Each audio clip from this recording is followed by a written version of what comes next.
하나님 말씀 보겠습니다. 에베소서 2장 14절에서 18절 말씀입니다. 신약성경 311쪽쯤에 있습니다. 에베소서 2장 14절에서 18절, 신약성경 311쪽쯤에 있습니다. 에베소서 2장 14절에서 18절 말씀을 봉독하겠습니다. 그는 우리의 화평이신지라 둘로 하나를 만드사 원수된 것 곧 중간에 막힌 담을 자기 육체로 허시고 법조문으로 된 계명의 율법을 폐하셨으니 이는 이 둘로 자기 안에서 한 세 사람을 지어 화평하게 하시고 또 십자가로 이 둘을 한 몸으로 하나님과 화목하게 하려 하심이라.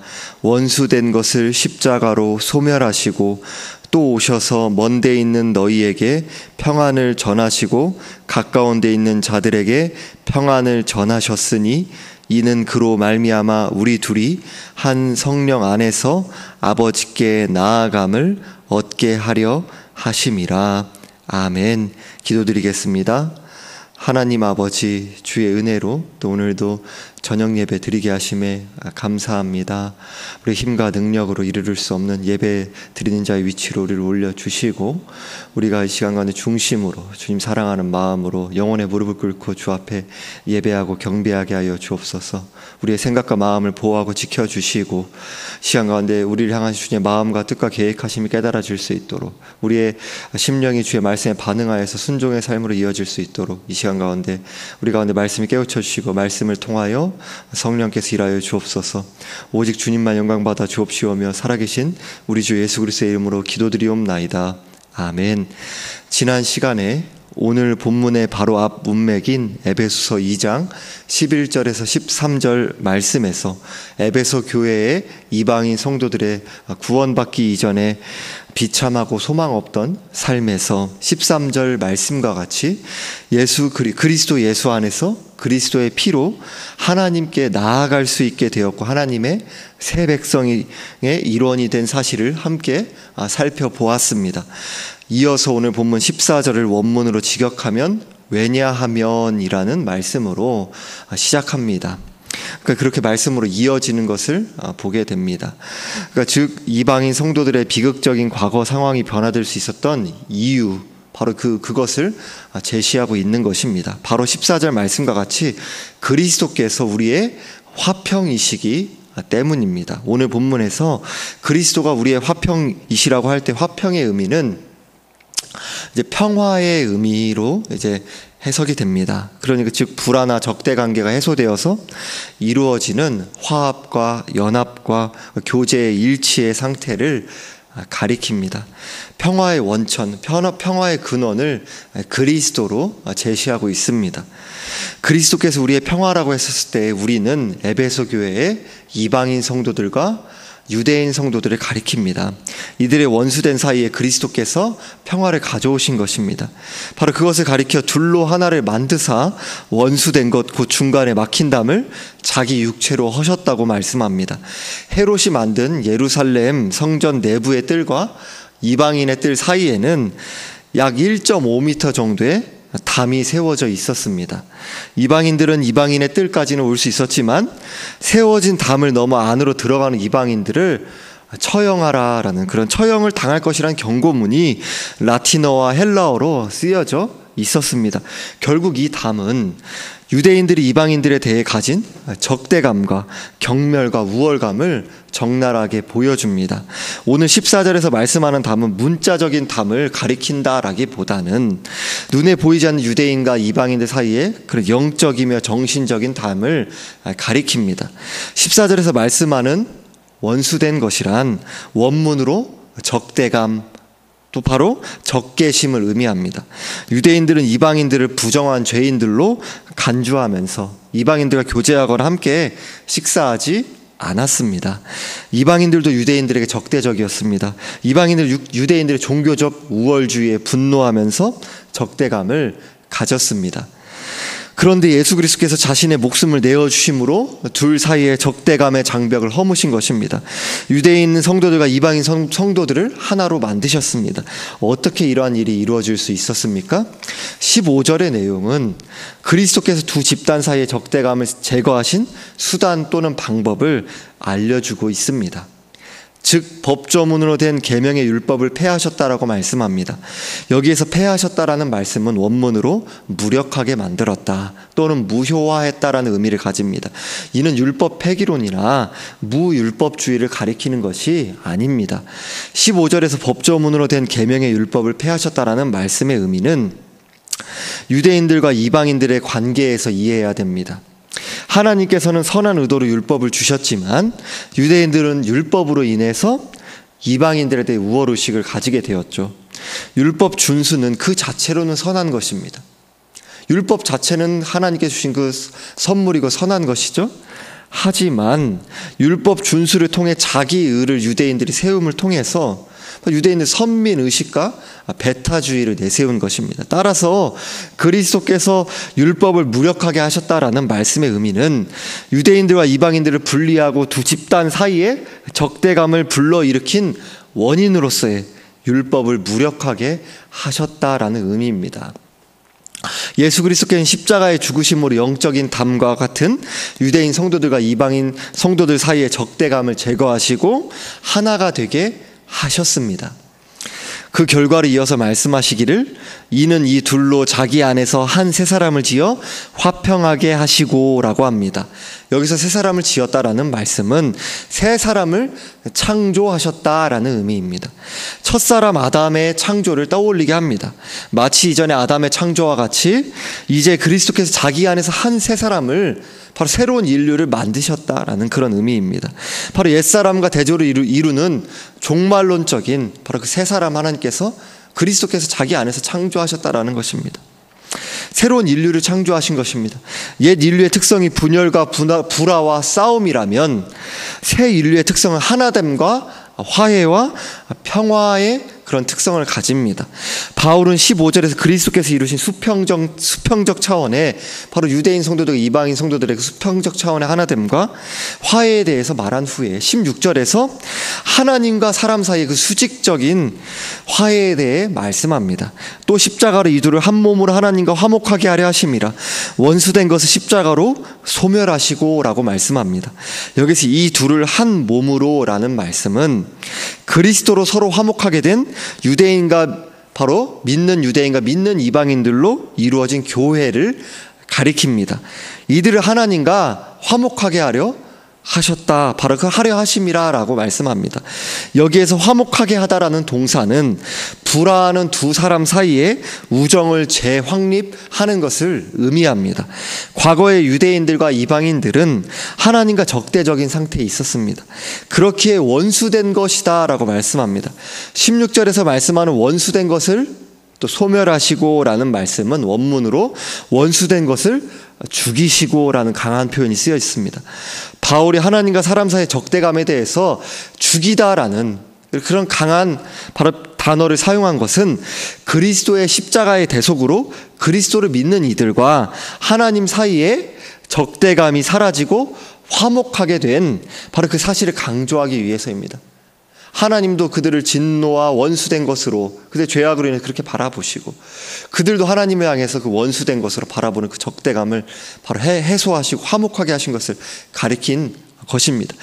이어서 17절에서 바울은 그리스도께서 오셔서 평안 즉 평화를 선포하셨다라고 말씀합니다. 여기에서 먼 데 있는 너희란 그 이방인들을 바로 가까운 데 있는 자들은 유대인들을 가리킵니다. 여기에서 말씀하는 평화는 하나님과의 화목을 가리키지만 유대인과 이방인 사이의 화목을 포함하는 수직적 차원뿐만 아니라 수평적 차원까지 포함하는 그런 개념입니다. 즉 바로 수직적 차원과 수평적 차원의 평화를 포함하는 그런 의미인 것이죠. 그런데 그리스도께서 언제 유대인들과 이방인들에게 평화를 선포하셨습니까? 예수 그리스도께서 성육신 하실 때 이 땅에 육신을 입으시고 태어나셔서 바로 그 공생의 그 사역을 감당하실 때 예수 그리스도의 사역의 1차적인 대상은 유대인들이었습니다.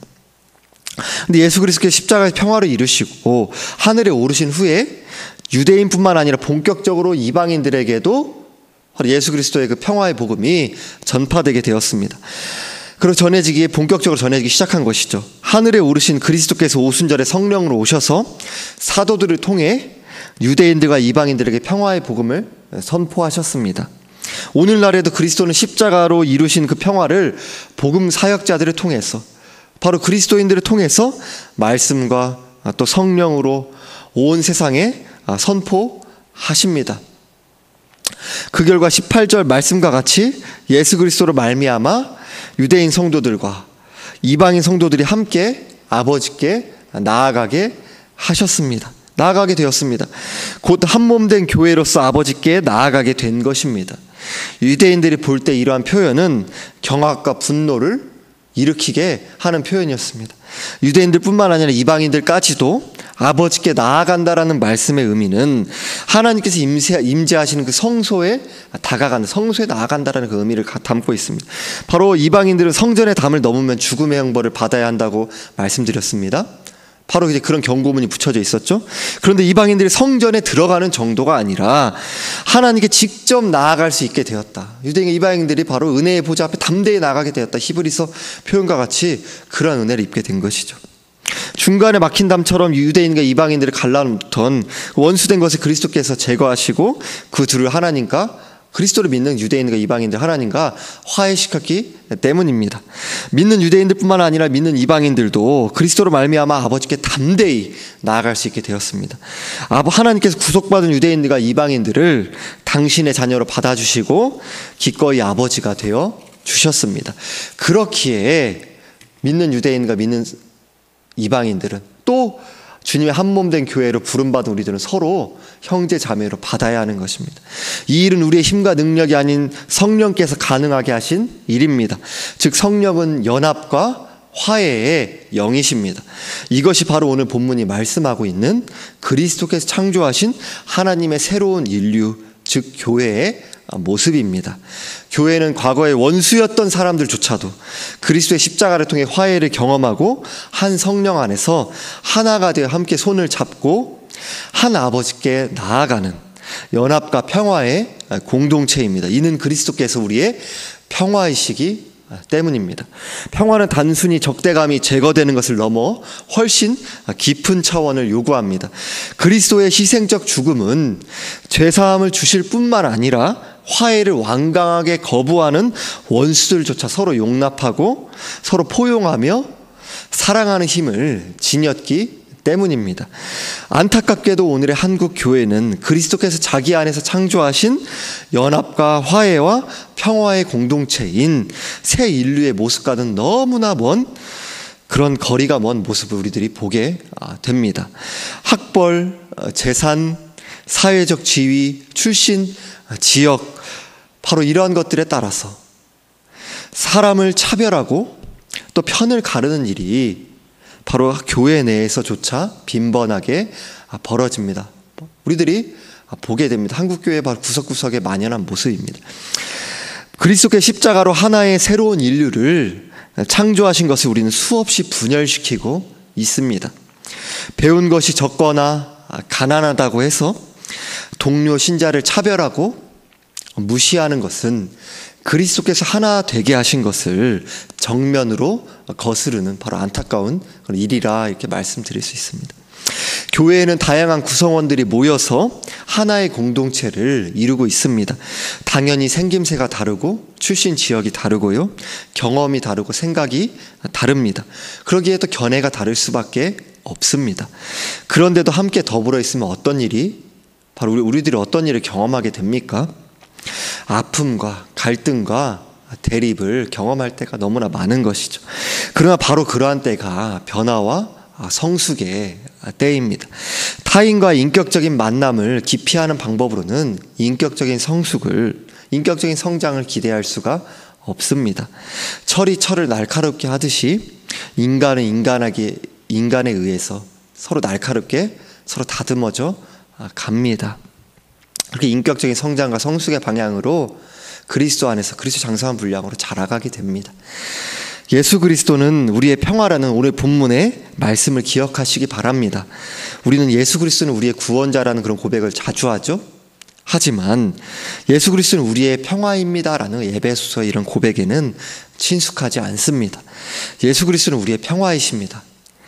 바로 이런 고백을 다시 한번 기억하고 회복하는 것이 교회의 분열과 지역의 갈등과 민족의 분단으로 고통받는 한국의 그리스도인들에게 절실한 일이다, 이렇게 말씀드릴 수 있습니다. 예수 그리스도는 우리의 평화이십니다. 기도드리겠습니다.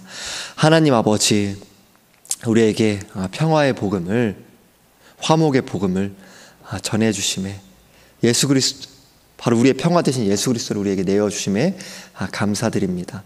우리가 그런 전적인 하나님의 은혜로 소망 없는 자리에서 오직 은혜로 우리를 예정하사 불러주시고 하나님 정하신 때 우리를 구속하여 주시고 예수 그리스도를 믿는 믿음 우리 가운데 불러일으키사 우리를 구원하여 주신 그 은혜, 전적인 하나님의 은혜를 인해서 감사드립니다. 우리가 받은 사랑, 그 은혜, 또 용서와 용납, 또 화해와 화목의 복음, 화평의 복음 기억하면서 우리 안에 내주하신 그 성령, 연합과 평화의 영, 화목의 영, 그 놀라운 은혜가 우리 가운데 부어진 바 되고 우리 가운데 주어진 바 되었음을 기억하면서 우리의 힘과 능력으로 이룰 수 없는 연합과 화목과 또 그런 진리 안에서의 그 일치의 길을, 자기를 부인하고 자기 십자가를 지며 그러한 길을 그리스도의 그 성품을 닮아가며 함께 그렇게 자라가며 철이 철을 날카롭게 하듯이 그리스도의 그 장성한 분량으로 함께 지어져가는, 그렇게 빚어져가는, 함께 자라가는 온 교회, 온 성도들 될 수 있도록 은혜 베풀어 주옵소서. 감사드리며 우리 주 예수 그리스도의 이름으로 기도드리옵나이다. 아멘.